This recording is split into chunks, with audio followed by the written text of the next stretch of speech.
I actually want to go see. I just want to go see his Instagram page. I don't even know if I follow him on Instagram. He has Rattler? 371,000 followers. So I don't. I mean, so we know, like we saw it. He took it down. He 100. I went and checked. Was it just the Avi? No, it's not on there right now. No, it's not on there right now. It says athlete, quarterback, Planet Fuel, athlete. God Dude, got that's me. so crazy. It's showing up for me. Yeah, it's not on. It shows on. OU for you? Yes. It says OU athlete. Interesting. Where? Dude, that's crazy. I'm sending you guys. I just put it up on the board in that thread. That it's back? Yeah. I just sent the DM. I sent you guys the DM. Is that not weird? Hang on. I'll send. Oh, dude. Instagram trying to start a goddamn conspiracy here. I'll send you what. I'll show you what I'm looking at. Let's start podcasting. Yeah, this is okay. Dude, that's crazy. We only have an hour. So. All right. That is so crazy. Okay. I don't understand. All right, let's that. get it. Yep. Okay, here we go, guys.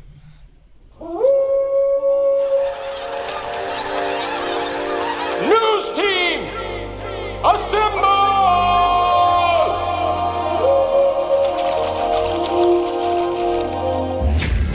It's back and bigger than ever. It's the unofficial 40 from Soonerscoop.com. Now, here's the entire Sooner Scoop crew. Carrie, Josh, Eddie, and Bob. All right, welcome back. It is another edition of the Unofficial 40 podcast, and I am your host, Carrie Murdoch, along with my partner, Josh McQuistion, Eddie Radosevich, and Bob Prisbillo, where, boy, it's been hectic. It's been a hectic start to the show. I've got a fence guy over here I'm trying to tell things to. We've got all kinds of things to discuss from Lincoln Riley's press conference yesterday, but we have social media drama to start us out. Because I went to look it up. Eddie has looked it up. It's a deep fake. Spencer Rattler has apparently deleted any affiliation other than a photo. He no longer identifies as a quarterback at OU on his Instagram page, just now a quarterback, yet Eddie is somehow being shadow banned or something from Spencer Rattler's account, where he still sees that he's listing himself as a quarterback at OU.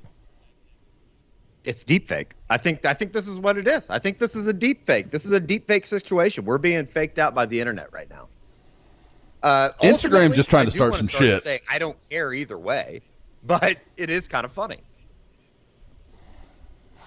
I mean, he has not removed any OU pictures from his Instagram that I can tell. And he hasn't changed his Twitter. His Twitter still reads the same. Like I don't know. It's all very strange. But Sunday after Texas. I can't remember if Carrie, like, I know we kind of are like in mid conversation because we were talking about this before. But for those like that don't know, I'm looking at it and I can't see any OU information in his bio on Instagram. Eddie is looking at it literally simultaneously, and he can see it. So we don't know what is happening this is here. Crazy. This is crazy. Now I'm looking, not in there. So your cache updated. Okay, now if I refresh it and it's there, that's going to be some shit right there. Nope. Still, yep. That would have been great podcasting, but as it was, totally unexciting. Well, and this being on the heels of not really awkward, just realistic questions yesterday to Lincoln Riley in his press conference, which is kind of, I think, a really good way to put it. Like, when can you play Spencer Rattler? Like, is it going to be insulting if you put him in there when you're blowing out Kansas or you're up by 50? Like, you guys remember this. We were in Lawrence one year, and they played Kyler Murray after Baker, and it was no big deal. Like, it was just Kyler Murray's time because he wasn't the starting quarterback. And when the game gets out of hand, then Kyler Murray comes in, and you just wanted him to come in with enough time where he could actually still throw the ball. He doesn't have to hand it off. And that's, he got a couple of series, and then it just kind of, they ran the clock out. But, like, now you have a quarterback that has been yanked from the starting line, beat out mid-season, like, what's the proper protocol to play that guy as a backup in a game against a overmatched opponent? Is there any backup? And you still have to flip it to how many reps does Caleb need? For he honestly have a lot of reps. How often that has to be Lincoln's plan to the third quarter. I mean, because guys, let's be honest. That's the only thing that makes this game interesting is how they're going to play the quarterback snaps thing. Like that's because you're right, Kerry. Like, I don't understand how you put Rattler out there and not create some really weird vibes for that whole team. Like that feels like that's just funny from word go. And I honestly think he's going to find it more insulting than, hey, I'm going to go put some stuff on tape here. Yeah, because the last time you were playing for this team, you were playing meaningful snaps trying to win a football game. Now you're going to walk out there with the game already decided, knowing that you're just going through the motions? It's going to be weird. Against He's Kansas. the backup, though. I mean, you could be hardo about it all you want. I mean, I've heard people do that this morning. They're like, he should be happy he's on scholarship. He's a backup quarterback. He needs to be, he needs to go out there and play as hard as he can. You're ignoring the reality of the situation by just saying he's the backup. I would also say that I'm sick of treating this kid with, like, kids' gloves. That's fair. Yeah. That's fair. Yep. I mean, I agree. Why do we continue to go out of our? And we've all said, like, we've all been up front. I feel terrible for the kid. What he's going through, I don't think anybody could ever understand. But it is also reality, and that's where we're living right now. It's like, why does Lincoln Riley continue to go out of his way to, like, basically treat this kid with gloves on? And it's like two children, and I guess I've never had kids, so I don't I don't know if, like, I completely understand this, but I think he feels like he knows that he doesn't have to worry about Caleb, and you got to keep Spencer a little bit closer because you don't want him to turn into the school shooter. And I know that's a bad comparison, but Jesus Christ. Remember what we were talking about? Damn I it. think so. Remember when we were talking about monetization? Oh, Yeah, God. before the podcast, I was telling Eddie the things that he could say that would get us demonetized once we start doing all this on YouTube, and that's it right there. Well, I mean, he waited 6 minutes. I should never have said that because he just can't help himself, I mean, if we get a podcast that gets demonetized, it gets demonetized. I don't give a shit. I mean, really. Mm-hmm. They're getting authentic Eddie. They know they can trust that Eddie that they're getting. It's not some powder puff version. But no. Now, Eddie cannot be a guest on the Isaiah Thomas show with the way things are going right now, for sure. We need that money. I'll start a bigger, better show. I'd like to see you try. Hit me up. I'd like to see you try. By the way, I love how on all the YouTube comments, it's like, man, Eddie, that's an awesome show you're doing. I want the Eddie and Stutzman show. Eddie gets all credit for everything around here. It's whatever. Walk with me down the concourse one day at an OU football game. It's like, I need a security team. I'm not, Kerry, it feels like you're a little bit about the glory here. Are we a little glory hound? I mean, is that what we're doing here? If I was about the glory, I would have answered the comments on the Isaiah Thomas show feed, all right? I would have said, you really think Eddie has anything to do with this? I seriously don't understand. I'm sick of Spencer Rattler, like this little pity party. I really am. Yeah. I think it's fair because what Eddie's saying is right. He is the backup. He should be going out there. But what have we seen of Spencer Rattler? It's what we've talked about when he was a starter that says he's going to handle this and take it on the chin. That's not really his method. Like, that's not how he's behaved at any point since we've really known the kid. And like I said, again, that's fine. That's who he is. By the way, could we just send out a hard and fast rule? Don't agree to be on a documentary when you're in high school and you're a star athlete. Like, only bad can happen. Only bad things can happen to you. I mean, Jake, what was the kid? Jake Fromm didn't come out across as like a loser. Well, yeah, he waited till he said some things in private to a girl for that. Remember those text messages? I feel like once, Kerry, talk about glory hound. It feels like the moment you got on the Jake Fromm bandwagon, it was almost downhill from there. Yeah, I might have jinxed him. Yeah. Yeah, because you were kind of loving that guy early on. But, I mean, Tate Martell came off better than Spencer Rattler. Oh. And Tate Martell, that wasn't all great. I think there's a lot of comparisons right now out there with those two. So maybe this is a game, like, if it's 21-7, he puts Rattler in the second quarter for a series so that you try to frame it. And it wasn't. That's not a bad idea. God, that's interesting, Bob. Hate everything about that. Why? I agree, though. I think it's a scenario. Here's the question that has to be asked, though. Is he even going to get to Lawrence? Is he going to be on the team when they get to Lawrence? Seriously, that's a fair question. Here's the question, though.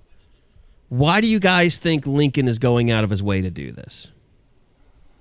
Do you want my super? I don't think this is like a conspiracy, but it's my theory. I mean, I have my own theories, but I'm asking for yours. Let's match them up. I think in all heart of hearts, I think Lincoln Riley absolutely hates the idea of playing a true freshman. And it's not that Caleb can't handle it, but I think he looks at it as 3 years down the road I almost feel like he's more worried about Caleb Williams preparing for Kansas than he is throwing him into the middle of the Cotton Bowl. And I know that doesn't make any sense, but I think that he's a little bit worried about not necessarily how Caleb handles it, but the pure development of the quarterback. Am I looking into that too much? I'm not really following you, I'll be honest. I think that he just hates the idea of, is this too much not too much for Caleb to handle in a way, but is it almost too much publicity, I guess, maybe, at once? Like, everybody's slobbering all over him. Kirk Herbstreit wants to date him, basically.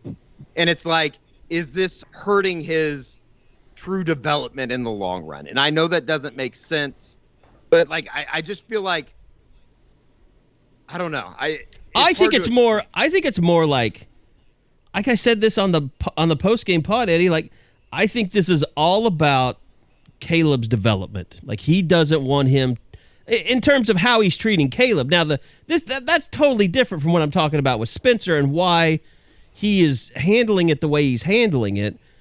I think it's in some way he looks at it as a recruiting issue. 100%. 100%. I think that he failed Rattler. I think he feels like a failed parent. Yep. I agree because he really. He's a freshman in high school. He's known him so long, and he wanted to bring the best out in him, and for whatever reason, it hasn't happened, and it's confusing him and frustrating him, and he doesn't want to give up on him yet. I think that's a good point. I mean, I hadn't really thought of it that way because we all know that I laughed at the prospects of Jalen Hurts being successful in this offense at the level of Baker and Kyler, and you can still argue that he wasn't, but he still got him to a college football playoff.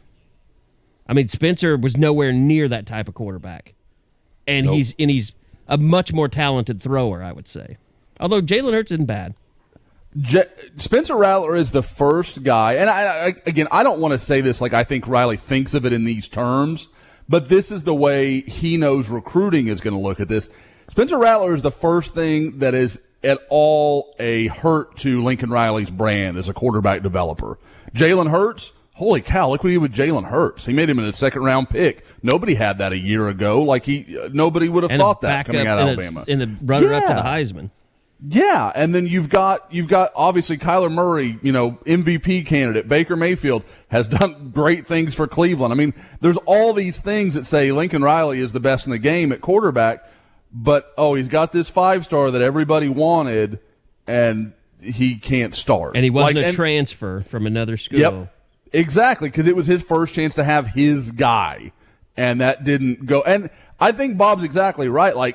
Lincoln is genuine. He develops these relationships with these kids. Everybody wants to play for him because he does create, such great offenses and does all these amazing things. But he legitimately develops strong relationships with these kids, their parents, their families. It's not for show. And so I think it does hurt him when somebody he's put so much time and effort into, it just doesn't go right. It's not about how does it look. It's more about I wanted this guy to succeed, and it pains me that he doesn't. I'm makes just a lot of sense. I'm just waiting for the first reporter to phrase the question like, Lincoln, how does it feel that your first choice as a high school quarterback didn't work out, but the guy you fell into after your first choice backed out on you ended up being better? The whole Brock Vandegrift thing. I mean, it's kind of the game that you play when you go through recruiting, though, isn't it? I mean, I don't. But I mean, that's the thing. That's. I'm not trying to take a shot at Lincoln. But I'm just saying that's the reality of it. It is the reality for Lincoln to say that and COVID had a lot to do. I had everything to do with it. But for Lincoln to sit there and say he's never seen Caleb Williams take a live snap, I was just like, God, I never thought of it in those terms. Mm-hmm. Like, that's unbelievable.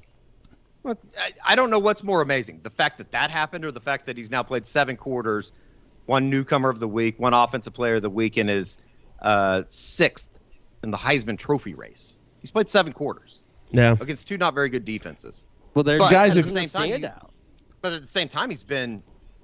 I don't think anybody could have predicted how good he was going to be. And I think him from a number standpoint, just from a how he's handled everything standpoint. Yeah. Yep. I think him winning it is preposterous. I don't believe that's possible in half a season. Oklahoma would have to somehow transform itself into as dominant a team as Georgia is right now. Yes. For him to have a chance. I think it would have to be overwhelming. I think he'll go to New York City. That's what I was going to say. But I'm about ready to bet money that he's in New York. Oh, shit, I got to pay for that now. You know what is crazy though, Josh, and I think you tweeted it during the game, and we can kind of get into the performance of what he was able to do last Saturday against TCU. Just the way that he moves around in the pocket, he doesn't look like a freshman. And for somebody who have not played in 2 years to be that cool, that calm, I think just speaks volumes about what he is. I mean, we saw at the Cotton Bowl, and just for him to that one play where he drops the snap and then throws the touchdown to Marvin Mims, that was a holy shit moment that I think is up there as far as moments that I can remember since covering the team. Just as far as like you were able to do that in that circumstance and be that cool, that calm on the Texas end of the stadium, like that is incredible to me. Well, and people trying to hit on it like, oh, the deep ball. I mean, like, if we've seen anything, the deep ball is something he's continuing to work on. I wouldn't say it's the best part of his game at this point. But you look at the throw to Mike Woods that Mike Woods flat out should have caught. You look at the deep ball that Marvin Mims would have had if not for the pass interference. Those are perfect throws. Like, it's not like he's miles away from having that aspect of his game or anything. It's just not consistently there right now. But to be critical of that, he's actually going downfield. To be critical of that, though, is to ignore the fact that he has never been in game speed, full adrenaline running, throwing these passes to players that are that fast before in his entire life. And 100%. He sat out all last year. He hadn't played a game until 2019. And yeah, he's had some underthrows that actually worked out because of Marvin Mims and his ability to adjust the football. But he's had some overthrows. Like, that's the part of his game I think that's going to be the hardest for him to adjust to. Because, like I said, he's never thrown to receivers this fast before down the field like that. Like I said, I don't think you can overstate how impressive he's been. And it's not like you'd understand if it was, okay, this kid's just playing. He's kind of letting, the leaders of the team do those. He's invested in all of it. Like he is right in the middle. Like, Eddie had the video of him with the offensive line. And I mean, he is, there's no part of it that he's like, well, that's too much for me right now. That's more than I can process. He is just embracing every aspect of being not only the quarterback of this team, but he's emerging as one of the leaders, which is insane to say. It's those little things, and I know that there's a lot of people that just roll their eyes at stuff like this, but, OU tweets out the Joe Moore midseason watch list or whatever for the offensive line, and he retweets something to the effect of, those are my guys or something. Yeah. Yep. I know that, like, in the grand scheme of things, that doesn't help you win football games, but just seeing stuff like that, I can't remember the other guy doing that, and I know it doesn't mean anything. But like I got video of him before the game like as they're going back into the locker room before they come back out for the team intro, and he's the one guy standing there like patting everybody on the helmet, on the shoulder pads and stuff. It doesn't mean anything in the grand scheme of things, but I told you that like one of the photographers turned around, he's like, that's the difference. And he didn't even have to say what he was talking about. We both knew what he was talking about. Do you guys think that some of it, I know we keep coming back to comparisons between the two. Do you think, and not that anybody on that team is making that comparison. I mean, even if they are or they aren't, that's not really what I'm trying to get at. Do you think that just the difference that does exist in their personality types makes it seem even bigger from Caleb Williams, even to the players? Like, it's more, like, the guy in the desert notices he's more thirsty than the guy sitting, in the middle of his house. Like, it's just, it hasn't been there, and now it's there in a huge way. It's polar opposites. Yeah. I mean, literally polar opposites, the way that, from what we see on Saturdays, the way that they operate and the way that they go about themselves. But, I mean, they've got all that fun sideline interaction that you've noted, Eddie. That's always heartwarming. The more I've thought about it, like, I do think that I'm looking into things probably a little too much. Like, I'll admit the sights and sounds this week didn't look that bad. I mean, like, no, well, I think this week it was like a concerted effort that somebody said something to him like, you need to stop pouting. Your body language looks bad. Yeah, your body language is terrible. I think he made a concerted effort to be more happy, be more outgoing. Like, he was even. Like during offensive series when the starters were out there, you could just tell that he was more in tune. And I think that, it might just be obvious because he hadn't been pulled from that game. He knew what it was going into that. But at the same time, I don't know. There is still something there. I mean, I don't think that I'm looking too much into it. And Riley can say all that he wants about how great a relationship they have. I know that not to be the case. Yeah. It's not just like what we see. There are people that are involved that will tell you that's not the case. Right. I think that it's one of those things. It's like, we're not stupid. The players aren't stupid. They know what's going on inside that locker room. I'm not saying that they have gotten into fistfights with each other, but sure, they know that they're not the best of friends. And they also know which quarterback gives them a better opportunity to win. Well, and that's really where it comes down to. It's like, it's just like when we were talking to Isaiah and showing him that play, like the way his face lit up. It's like, you can kind of tell, like, the players, they side with the guy that makes them the best team. They just do. It's not personal. It's just they want to win. And their guy is the guy. They may love, Spencer Rattler. Everybody may think he's the greatest thing ever as a person. They want the best quarterback out there. No doubt. All right. The best defenders. Well, and that's the thing in terms of the defenders. Oh, by the way, OU's defense sucks again. Yeah. And look, it was. I thought it was noteworthy, guys. Bob, I thought it was noteworthy that Riley came out on Monday and said that they weren't on the practice field. Because I thought that's probably a pretty good idea considering you're playing Kansas. This is as beat up a football team as they've been all year. It's gotten to the point where it's really starting to affect their play on the field. Yeah, I mean, we asked the questions like after week 2 or 3, and it's like not that big of a deal yet. But with each passing week, each injury that's adding up, and no one coming back, it's not like they've had guys go out, but then the first ones come back, so it's okay. The depth is all right. They just haven't been at full strength or even close to it, and you can't hide it anymore. If the defensive line isn't playing at an elite level, not even like good, but elite level, you can't hide everything that's going on in the back end with all the people that they're missing. And frankly, I don't even know if that's going to change during the next 2 weeks. So this is a huge 2-game stand here by the defensive line to help the secondary get to November. And why have they been so bad over the last 2 weeks? The secondary's been awful. I mean, they've been. I mean, Jaden Davis for one has not played well. It shows how much they've missed Woody Washington and not having Delarian Turner yell, except for one snap against Texas. I mean, I can understand the secondary stuff, but like moving Billy Bowman to corner didn't work. Make any sense.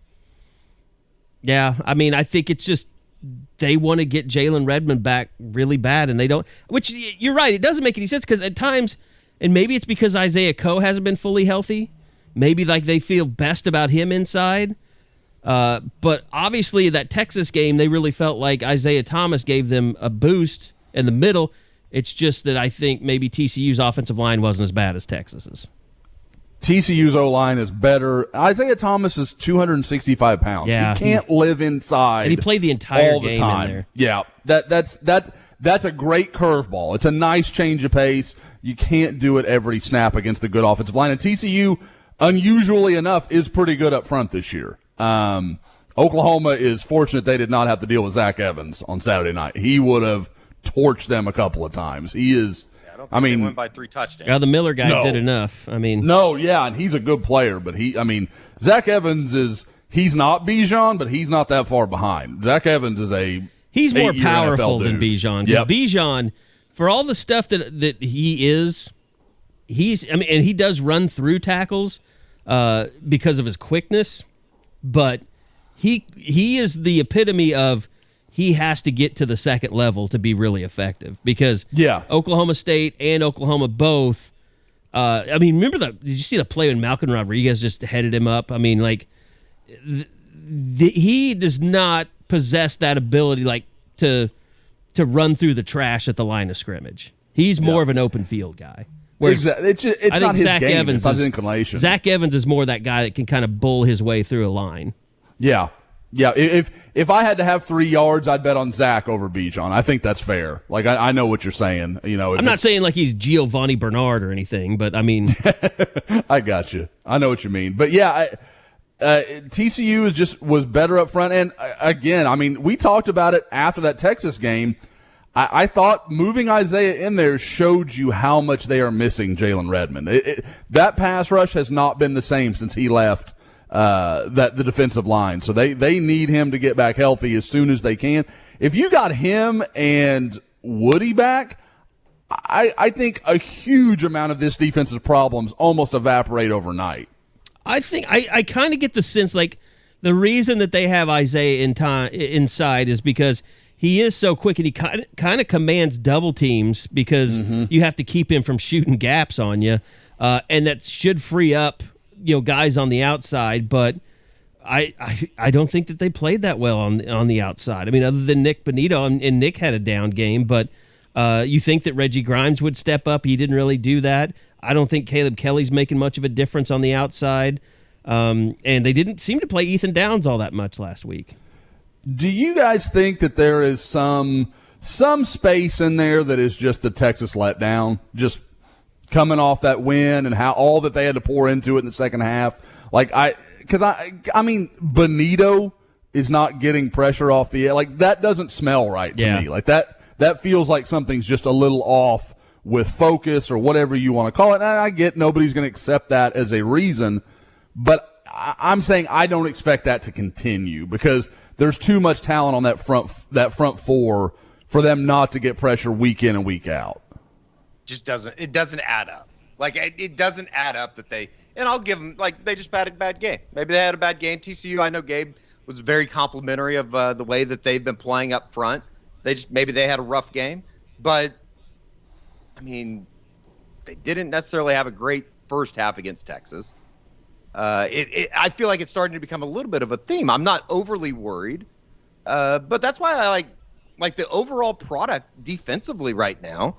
It feels like they've taken multiple steps back, and I realize injuries play a little part in that. They probably play a big part in that, and that's kind of the reality of the situation. But at the same time, statistically, this team is worse than they have been from the Mike Stoops days, and that's flat out depressing. I think that's why fans are so mad. That's why fans are so angry, and I completely get it. It's interesting for me because with TCU ran the ball well. That was a different scenario to me. But most of these other games, OU has had trouble with big plays. They're giving up one or two big plays, and it's killing their numbers, like the Xavier Worthy touchdown or, that kind of stuff. And you can kind of say, okay, Jaden Davis had a rough day. Latrell McCutcheon had a bad day, like whatever it may be.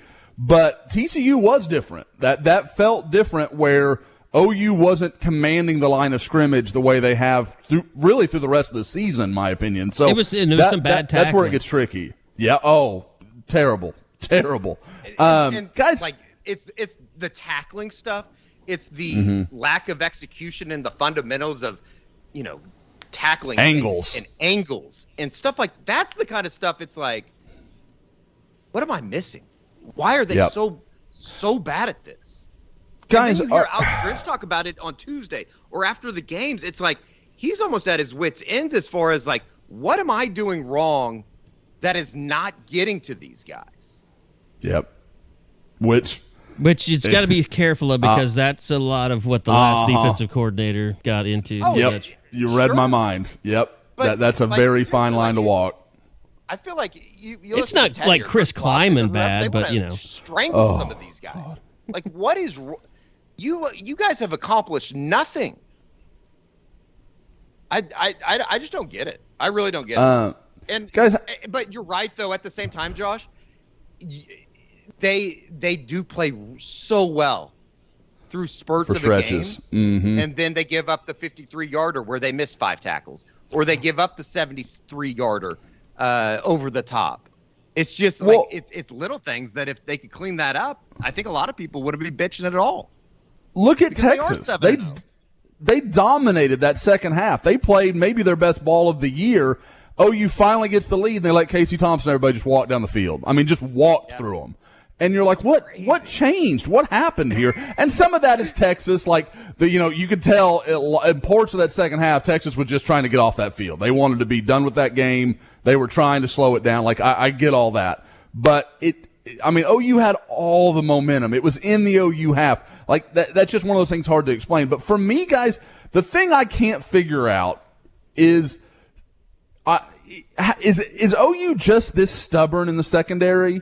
Like, it does not seem to matter what happens. Certain guys are just going to play. Like, Josh Eaton, every time that guy's on the field, I see him doing good stuff. I know he gave up the touchdown. Everybody freaks out. What other corner that we saw OU play on Saturday was in phase and in position against Quentin Johnston? He clearly played that better than anybody else, and that's we haven't seen a quarterback make that play since Woody Washington. Yes, and it was like, oh, well, there he proved us right. What? Like, I'm seeing all these other guys miss tackles and angles, and I don't understand it. I'm completely there with everybody else in the fan base that okay, so you need to build trust, which I completely get. It's easy for us to sit here and talk about it on a podcast. We're not the ones that are responsible for throwing those guys out there. But at the same time, how do you build trust when you can only, I guess, do it on 2 days a week, on Tuesday and Wednesday, which they're so famous for talking about? It's like, I don't know. It's like, if you're going to lose, you might as well go down with a guy like a Joshua Eaton or give Bryson Washington a chance, because every time they've gotten on the field, they've at least, even if they've quote unquote failed, they've done so in a manner that you can live with, right? Here's an issue I have. Okay. So to give him a little praise, because he deserves it, I thought the last couple of games, Justin Broyles has been as good as he has since he's been in Oklahoma. 100%. But you gave him a chance time and time and time again, and people didn't understand why you kept giving him a chance. Jordan Mukes had one bad play against Kansas State, and he hasn't seen the field since. Yep. So are you at a position that he shouldn't even been playing? Yeah. You gave him the chance over Josh Eaton. Yeah, you moved him to corner, but not Justin Harrington. I mean, and isn't it? Do they just view the 2020 class as true freshmen? Like, do they just not see just no development or progress at all because of what happened with COVID? So they're all true freshmen in the eyes of Grinch and Manning. And if they do, I just find that to be such a weird way to look at it, because you look on the other side of the football, you got guys excelling. Well, now, Mims, Harrison, but on the other Rain. side of the ball, it's taken a while. I mean, nobody was talking about how many receivers Oklahoma had 3 weeks ago. Sure. Well, that's another conversation for another. We could spend an hour talking about that, just how weird it's been that, all of a sudden Marvin Mims is a part of the team. All of a sudden Jaden Hazelwood's a part of the team. It's incredible, but that also took them taking a chance on somebody else, right? But it was interesting that Lincoln Riley came out and basically blamed the defensive line for all the defensive problems.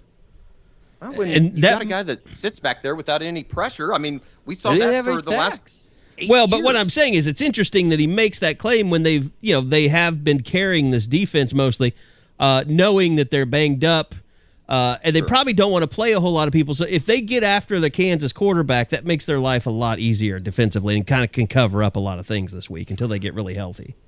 That's my thinking. It's the group that can be prodded to actually make a difference in the game. Yeah, I don't think you're going to push the secondary to suddenly reach new heights. Like and that's not a bag on them. They are who they are, and they're beat up. Like that's okay. I can understand where they're at, but and the linebacker. I don't know. Let me put a pin in that because I want to come back and talk about Lincoln's kind of his whole demeanor with the entire team. But first, I want to take a time out, tell everybody about deadsoxy.com, our great sponsor of the Unofficial 40 podcast. I know that we talk about the no-shows all the time, but it's getting ready to be boardroom season, and that's a good thing because the new OU collection is out, State and Stripes, Crimson, Wagon, State Text, a whole new collection. If you've supported us and bought your Dead Soxy socks before, well, there's a whole new collection out there. The Maker Bayfields have sold out almost immediately. They'll be back in stock soon. But use that promo code BOOMER for 20% off. And like I said, time to start stocking up on the boardrooms for Dead Soxy because the time for no-shows are almost over. And Eddie, regardless if you're wearing the no-shows or the boardroom, it really is just like putting a couple of pillows on your feet. Absolutely. Wouldn't it be something if Baker Mayfield was wearing the boardroom over on the sidelines on Thursday night when he's not playing? Or you're really trying to get on Baker's list, aren't you? I mean, you're what do you mean? You publicly kind of, talked about how he wasn't playing well. Did I say that he played bad for a half? He has a list, Eddie. You're going to get on it. It's not going to be good for anybody. You're seeing Billy Madison. Nobody get on this list. I remade that video. I shouldn't be on any list. If that spurs him on to play better and I can start betting on the Browns on Sundays, so be it. Baker, you don't have a new contract yet, so make sure you use that promo code BOOMER for 20% off of your order to get your own socks that aren't really you. Say Maker Bayfield. No, that was the name of the sock, Maker Bayfield. Yeah. Okay. My God, you're just like the Crimson Corner people all of a sudden. Mason Rudolph can use the same one, and he can use the promo code Pete because he's going to be standing on the sidelines as well. What if Mason Rudolph wore the Maker Bayfields? Oh, that'd be epic. Badass. He probably would. Baker's his daddy anyways. Guys, watching what's happening between Eddie and Baker, it's hard right now. It's like it's shattering my world. Like I don't understand it's unsettling. I don't like it. Yeah. I'm a Kyler Murray guy. What can I say? My team's 6-0. No. I can't stand up for you. Oh my God. You're just asking. Well, I guess Baker never played along a whole lot, so I can see that the rift has finally started. Baker, you had your chance to reach out, let Eddie be a bigger part of your life. You didn't take it. So now he's your enemy. I've always been an NFC guy anyways. All right. Thanks to Dead Soxy. Go check them out, deadsoxy.com.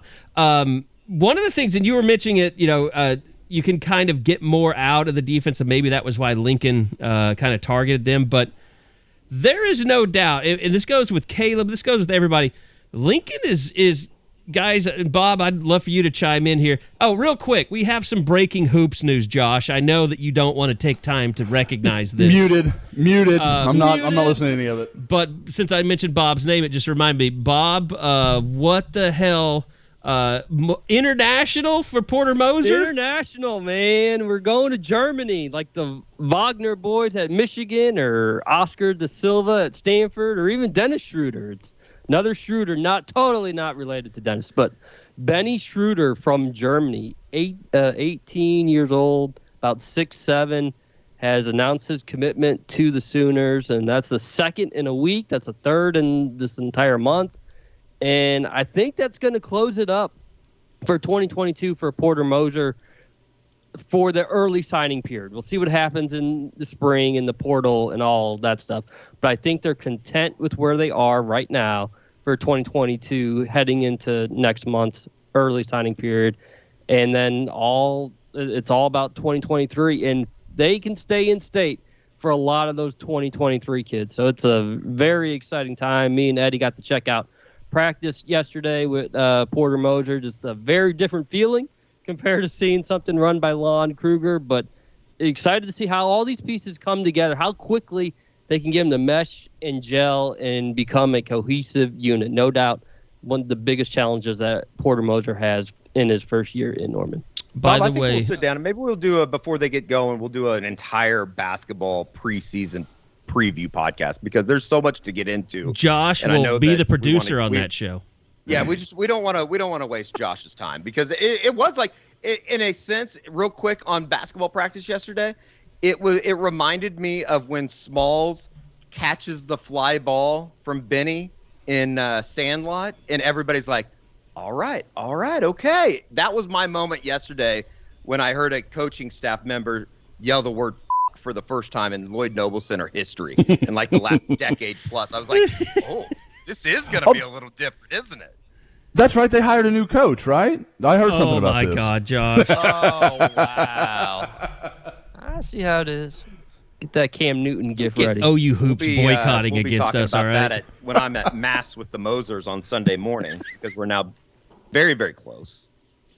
But, I mean, to kind of get back on topic a bit, it's been crazy just to see all these coaches with Texas ties like K.T. Turner, the Midwest ties of Moser and Dildy. They go to New Jersey, Nevada, and Germany to get their class started. So it kind of opens things up to me to, if they offer some kids in the middle of nowhere, it might actually lead to something. It's been very impressive getting Ortega away, Milos Uzan, and now Schroeder. I mean, this is a pretty impressive haul when you've got nothing to show that your system's going to work at a level like the Big 12. Who knew that Schroeder was such a common name in Germany? By the way, this segment is this racist segment brought to you by Dennis Schroeder. It appears that Benjamin is a white fellow, if you were wondering, which I know some of you were. Yeah, that's why I said there's no relation. That was what I. They could be related. I mean, that's possible if they married sisters. But that's what I said. I go, there's no relation. But that's what they're hoping. The Wagner boys, the Silva at Stanford, like stereotyping to me, Bob. Last year. Yep. Going to Germany. All right. So, yeah, good news for Porter Moser and the OU basketball crowd. Josh McCuistion will never get those 10 minutes back in his life. I'm sorry, Josh. Back to Lincoln Riley in his press conference. Guys, I just kind of find it interesting. It seems like Lincoln is going old school a little bit. It's almost like he's putting his foot down and saying, you know what, we haven't lived up to expectations, and I'm going to make sure that we don't have another one of these situations where our players don't live up to the billing and they don't make the jumps that they need to make. So I'm going to be hardline Lincoln Riley now. That's just kind of the feel that I get from him. It's a lot easier to make all of these statements and talk about it and go through this kind of, experiment that he's going through, if you will, when they're 7-0 and probably going to be 9-0 going into the bye week, right? And you're playing Kansas, yeah. And you're playing, Kansas and Tech. Like it's kind of like we talked about after the game, Kerry, on the post-game podcast. They basically have 24-ish, 25 days to get ready for the last 3 games of the season that will tell the fate of the season. I did think it was interesting that basically, Eddie, you made Lincoln Riley wave the white flag yesterday. Well, we're best friends and we laugh. We have hearts and ha-has together. It was a hearts and ha-has moment. But I mean, at one point he was just like, "Geez, what's with all the questions today?" It's like we're 7-0, guys.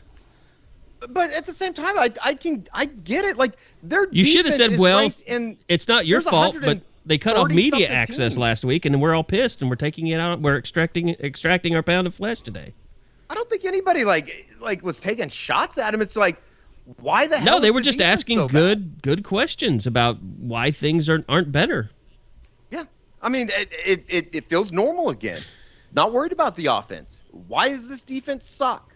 That's it. It's what it boiled down to. Yeah, it wasn't asked, but that's the question. That's the question everybody wants to know. They are back into. Are you going to be held back by your defense once again, even though it looked like it looked like you had fixed a lot of this stuff? Correct, and I go back to, it's not like big picture. I still think that they're headed in the right direction. I think that like people that want to fire Alex Grinch are insane, but what they've been able to kind of build their foundation on in the quote unquote speed D, it seems like that foundation has been wiped away. Like what I don't understand what the malfunction is and why some of these guys aren't responding or why some of these guys aren't getting more opportunities. And I know that Justin Broyles and Patrick Fields they've become the whipping boys for everybody, but at the same time you see, Pat Fields basically whiff a tackle on the 53-yard screen in the first quarter, and it's like, what am I missing here? Well, I think it's a question that they don't have answers to, because they wouldn't be doing that if they did. They'd have it. And I get it. And I like the direct response when somebody asked me that question. It's like, I can promise you that nobody wants to fix it and change it as much as Lincoln Riley, Alex Grinch, and anybody associated with that defense. It just, I don't know. I guess I have a little bit of buyer's remorse in that, like, this isn't what we were promised in a way. Like this, I think everybody feels that way to some extent. That's what the offense was for 5 weeks. Sure, but that was almost like it could be explained, because it was like, okay, well, the offensive line's not playing well, and in turn that puts a lot of pressure on Spencer Rattler, who in turn isn't playing well. Like, it could be explained why guys like Perrion Winfrey, any of the defensive linemen, Isaiah Thomas, all these guys, it's like, so you just take Jalen Redmond off and everybody crumbles? This defensive line was supposed to be one of the best defensive lines, not in the Big 12, but in the country. Were they just overrated? Well, but at the same time, we've seen Corey Roberson do good things. We've seen Isaiah Coe do good things. We've seen Josh Ellison do good things. It's like, why all of a sudden did everyone just get benched? Yeah, why did everybody have a bad game? And maybe it's as simple as that. TCU was just better that day, and if that's the case, live with it. But I think the other frustrating part about it too is the fact that over the next 2 weeks they could pitch 2 shutouts, and you learn nothing. You learn nothing, because I think everybody's going to say, and I'll be right there with everybody else. It's like, well, it's Kansas and Texas Tech. What'd you expect? I think if you get a shutout against Tech, that's showing a little bit. I'll be completely honest, and we'll get into it next week. It's like, I didn't realize that that Texas Tech's 5-2 this year. Yeah, they could be 6-2. They beat Kansas State Saturday. Which, Chris Kleiman might cry in the postgame. You're in a bunch of trouble, aren't you? You need help, don't you, brother? But can we do an individual pod on that? Just that 30-second little bit.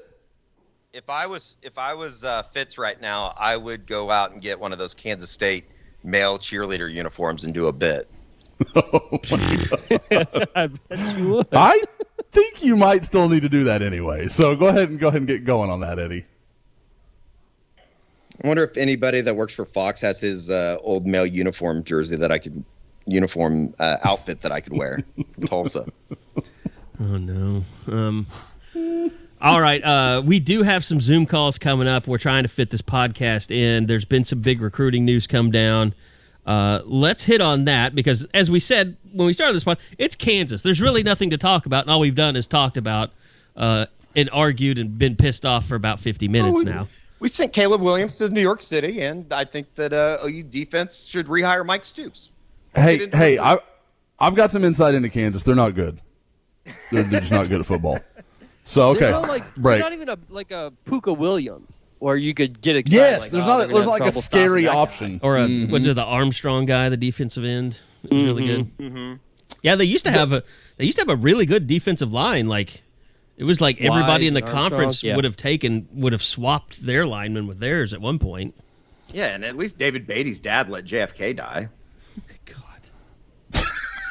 Eddie is informed today. Monetization again, man. That's factually true. He was a cop in Dallas. Look it up. Oh, God. I said it was crazy to fire Beatty. I got a bunch of, well, I mean, not a bunch, but relatively speaking to the Kansas football fan base, I got a lot of response on that tweet, and I don't hear from those people much anymore that were certain Les Miles was going to fix it. Yeah. Oh, maybe Kansas is an awful, awful football program, and nobody can help them. I mean, we've been there many times. It's not great. There's nothing appealing about the entirety of that program. I love covering games up there because you can basically move around wherever you want. Easy to get to the games.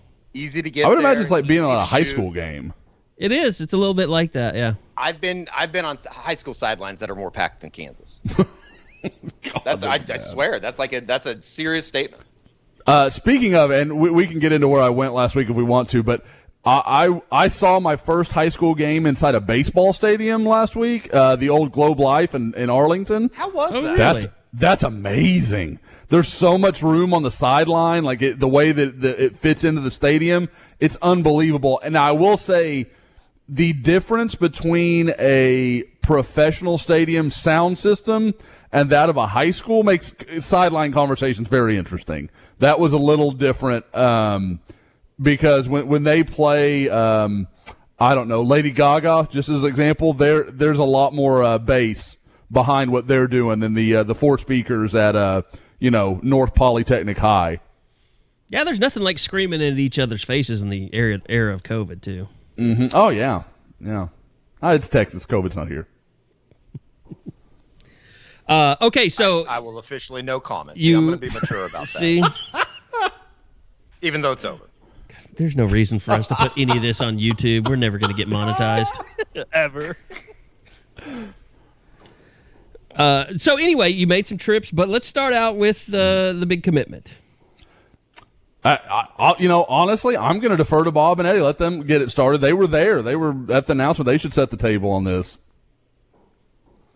I was sort of, I don't know if I was curious what the reaction was going to be, but it was sort of overwhelming to see how happy they were him picking the Sooners. I guess just for the last 4 or 5 years, that feeling of Tulsa kids or that Tulsa area doesn't care about OU.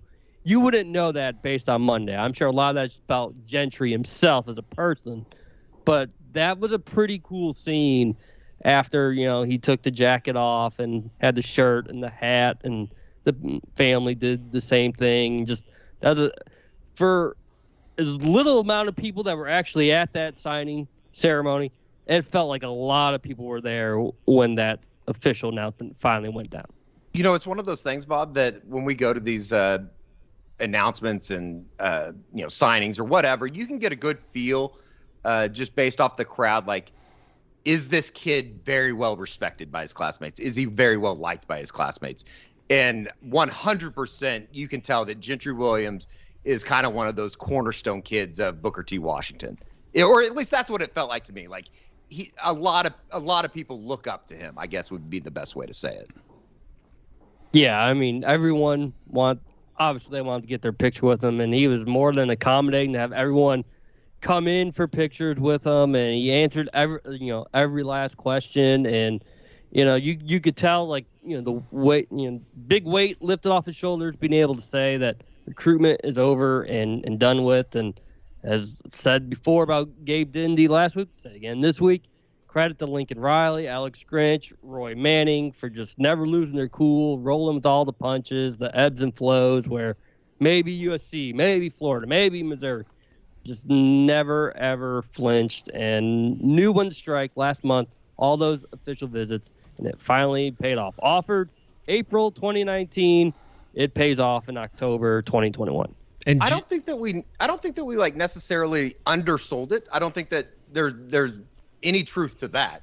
But I don't think that people realize, Josh, how big this was for Oklahoma to be able to go up to Booker T. Washington and not just go to Booker T, but simply put, get one of the better quarterbacks in the country. Yeah, guys, when I thought the Booker T angle was a really interesting part of this story that I don't know that everybody kind of understands. There is a feeling there that sometimes Oklahoma overlooks their guys and doesn't, even when they offer them, maybe they're not that invested in them. We know about the kind of talent that's at Booker T. Every roster at Booker T probably has one or two guys that are legitimate OU type players. Now, I'm not saying maybe they don't fit, maybe there's a reason why they weren't recruited, grades, whatever it may be, but there's a guy there that has that level of talent. Since 2013, OU's offered 4 Booker T guys. One was Dax Hill. He was probably never coming to Oklahoma. The other one was Javian Hester that OU kind of backed off on toward the end.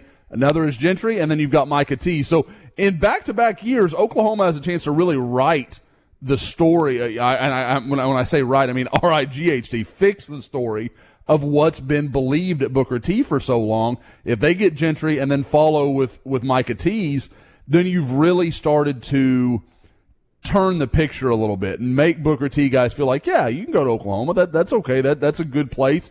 Oklahoma likes Oklahoma kids, and you get to really make that a new narrative, kind of change the storyline there. But yeah, I mean, Gentry's a huge win for Oklahoma. This is a nationally elite defensive back that Oklahoma just hasn't landed very often.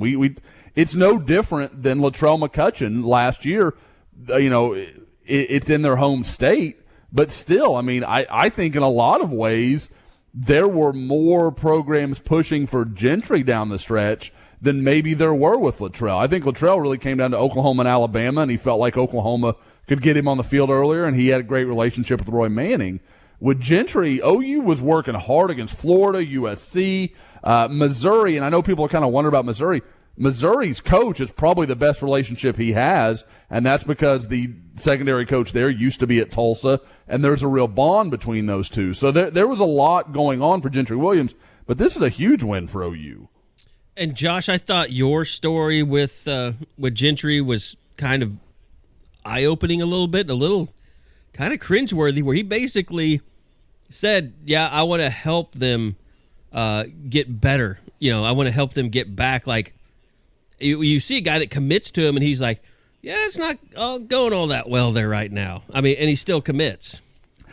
We did that interview Sunday night, so he's really got TCU fresh in his brain. But no, it's fair. Like, guys, for whatever else we can say, the defense, has gotten better the last few years, secondary has remained a bit of a question mark. There have been problems to varying degrees over the last couple of years. So I do. The other way to look at that is he said it repeatedly. I believe in Coach Grinch. I believe in what he's doing defensively. I think it's going to work and that we're going to have success. That's kind of the way he worded that. So, again, part of it is it's interesting because the story has always been, well, Grinch isn't a great recruiter, but he's a quality defensive coordinator. Well, on this one, people are getting to be like, well, the defense isn't going as well, but Gentry, the recruit, believes. So it's kind of funny how that storyline kind of turns a little bit. Outside of that, I know everybody's kind of been out and about on some trips. Who wants to jump in there? I will say, too, just another follow-up on Gentry for being up there. It is very obvious that, as much as people want to badmouth the kid, Patrick Fields played a very important role in kind of, being a gateway, I guess, for Gentry and being able to answer questions and, just be a friend, I guess, in kind of guiding him towards his commitment to Oklahoma. So I think that should be added as well.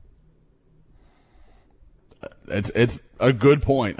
Gentry loves Pat. There's no doubt that was huge for him. Then Micah and Miles Teese are in his ear as well. And I think that reversely, it's going to help probably land Micah Teese when it's all said and done for Oklahoma in 2023. But will it help with Chris McClellan? And that's where I wanted Josh to go next, because Gentry was all in about getting Chris as part of the class. But is this looking like it might not happen? Okay, so when I first heard that was what he'd done, I had just kind of hit up a few people because frankly I hadn't heard Chris say, yes, okay, I'm getting pretty close to the decision. Chris has been very hit and miss over the last few weeks, and that's usually, I talk about this pod all the time, that's usually a sign something's coming, something's happening, but I hadn't heard him say it, so I heard it and I was like, well, let me do some checking, let me ask around, and it kind of just sounds like McClellan and Oklahoma just kind of went their separate ways. Like, I don't think there was nothing bad that happened here. I don't think it's ugly. It's nothing like that. I think I compared it. It's like a bad high school relationship. They could never get on the same page. Like, when OU was into McClellan, McClellan kind of wasn't into OU. And then when McClellan was into OU, OU kind of wasn't into him. Like, it seemed like it was like this game for, in George Costanza, like they were fighting for hand. Like, who would have more control over the relationship? And it just seemed like it never quite came off. And I think when it became clear that Hero Canoe, who was in last weekend, when it became clear he was very interested and really liked his visit, I think Oklahoma was kind of willing to say, like, maybe this just isn't going to work out for everybody, because it sounds like Oklahoma's had some trouble connecting with Chris McClellan here as of late. And if that's the case, then, you can't keep wasting your time on something. We've given OU a hard time through the years of spinning their wheels on guys they were never going to get. And I think in this situation, they just said, we're not going to allot time to something that's not going to end up well for us, when we can go pursue Hero Canoe, who has been very receptive to us. You mentioned Hero. You want to talk about Thomas that showed up over the weekend? Yeah, and just as a quick follow-up on Canoe, everything I can tell, that visit went very well. From what I've gathered, it sounds like it's enough to have made Ohio State a little nervous, and I think they were very, very confident as of a week or two ago. So, now it's early, and you expect he's still going to take some more trips, so these early visits are always kind of scary. You don't know how to read those, but it sounds like Oklahoma did all they could with Hero Canoe, so we'll see where that goes from here. You mentioned, and I believe it's Azare Thomas, the defensive back, and I hinted at it on last week's pod right as we were leaving air, is that the right way to say that when we're recording? I don't know. Doesn't matter. I talked about, Oklahoma's bringing in a guy here that really they haven't been mentioned with in a long time, and it was Thomas. And he is a guy out of Niceville, Florida, kind of right in the panhandle of Florida. And Oklahoma was involved with him early, and he was always pretty receptive. But I just got the impression they just turned their focus to some other guys, maybe saw that as kind of an uphill battle because he has a brother at Georgia Tech, and he's obviously close to the University of Florida. And so I think it always looked like that was the way that was going to go. Now, as some of the structure at Florida starts to kind of crumble a little bit, I wonder if Oklahoma didn't just say, let's kick the tires on this. Let's see what can happen. And he's a big, long, Alex Grinch type defensive back, 6'2", 180-ish. Looks it on tape, just a big, impressive looking dude. And Oklahoma brought him in, and I was given the impression that he left campus giving Oklahoma a very positive feeling about where his recruitment might go. Now, as I've learned more and checked into more, it sounds like that's something he kind of has a habit of doing. So, to me, I think it's going to be interesting. If he announces, hey, I'm making my commitment in the next week to 10 days, I think you've got a really good chance that's Oklahoma. You go out past that, then it gets kind of dicey. And it's kind of like what I talked about with Chris McClellan after he left Ohio State, and everyone was sure he was going to Ohio State. And I said, let's just see. Let's wait and see if something happens. Well, 3-4 months on, and Ohio State's as nervous as anybody else. They were very excited, I think, to read some of the stuff out there that maybe OU and McClellan were headed in different directions. So we'll see where that all goes. But with Thomas, like I said, I think if OU can find a way to get him over the finish line here very quickly, then, hey, they've got a chance to do something. Because the three schools that were his finalists, one is Georgia Tech. You'd expect Oklahoma can win that race. The other two are Florida and LSU. I mean, not every year Oklahoma's going to go in the Southeast and beat those two schools, but boy, if there was ever a year to do it, this feels like the one. Do they have a set position for Thomas? I was told corner, and that was kind of as we knew Gentry Williams was going to come down, and I had kind of said, hey, Right. would Gentry impact that? Would that? And it was kind of a no, but when you watch him on tape, he is a big guy. So I think when you look at, because I mean they've told Xavier Bryce he's going to be a corner, they've told Robert Spears Jr. Jennings he's going to be a corner. So my guess is all these guys are going to get a look at corner, and then Alex Grinch and Roy Manning are going to sit them down and say, look, you can do that. We'll leave you there. We told you we would give you that chance. But, boy, we've got a lot of playing time over here at safety, and you guys are big and strong, and we could use some bodies over there. Why don't you give that a look? That's the way I expect that to play. But, like I said, it sounds like initially corner is the thought. Guys, I hate to say it, but we're running out of time here. Zoom's Yes, about we are. 5 minutes away from beginning. Anything you wanted to throw out there, guys? Anyone before we get out of here? I don't need to hear from Kennedy Brooks if we want to keep going.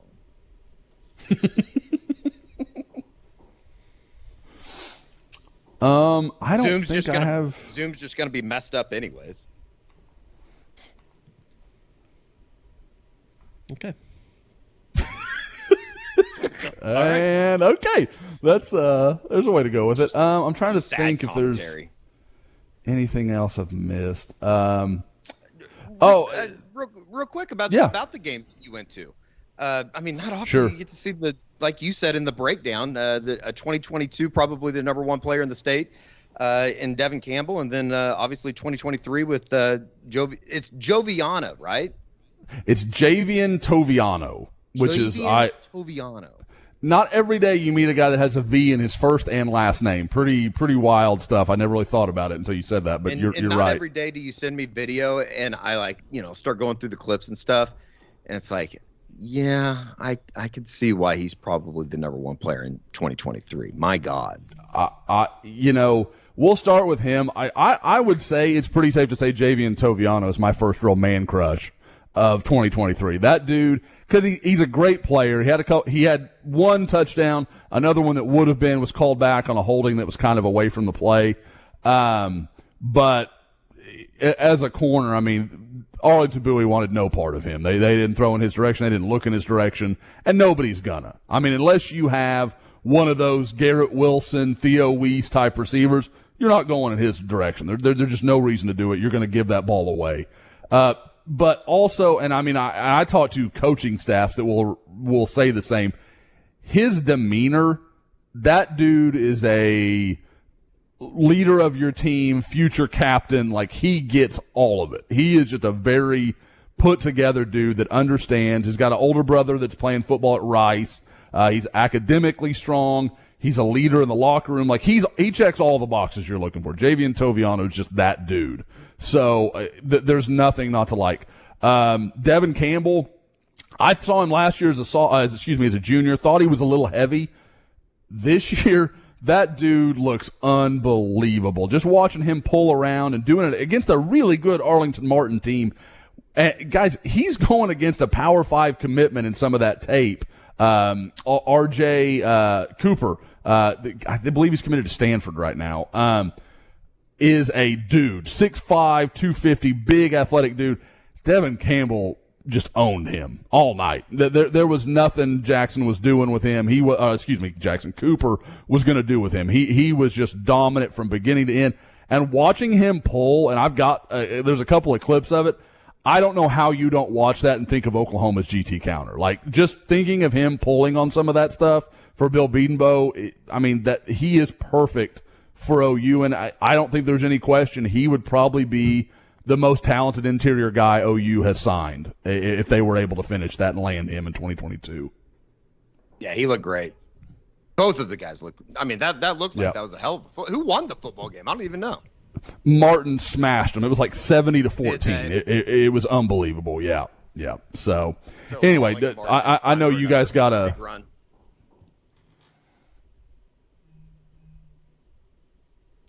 You guys just going to stop talking? Okay. I missed something. I was saying something. Eddie was saying something. I was like, I didn't hear all of what Eddie said. So I just said Arlington Martin's primed for another big run through the state. Oh yeah, yeah. This might be their best team because offensively, they're always good on defense. They've always got good athletes that can run and do all this stuff, and they're doing all this without the Texas linebacker commitment.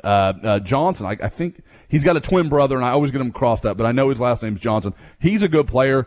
He basically bypassed this season because he needed to have a surgery, so he went ahead and did the surgery so he'd be ready to go once he got to Austin. But they're doing this without him. But offensively, they've actually got some firepower, and that to me is the big difference with this group. All right, we're going to get out of here. The Isaiah Thomas show will be coming back tomorrow, so check that out. I know Josh and I have we've got plans to get some YouTube stuff going for recruiting.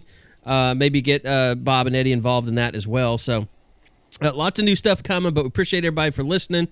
And thanks to DeadSoxy.com, as always, for listening, as well as the Eskridge Lexus Auto Group for helping us out with the post-game pod and travel and all that stuff, too. So until next time, you've been listening to the Unofficial 40 podcast from SoonerScoop.com.